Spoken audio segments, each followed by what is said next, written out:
You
can ask the flowers.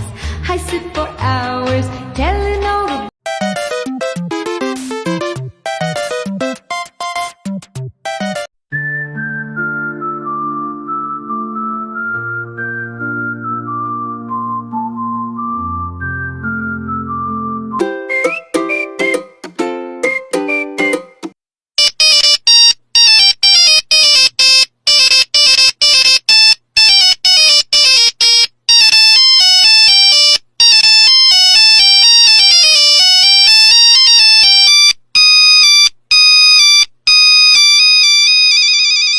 Now, the rest of the plan is simple.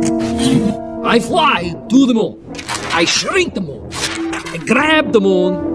I sit on the toilet. What? Ugh, enough of that. Go away, damn you! Oh, you're going to get it now!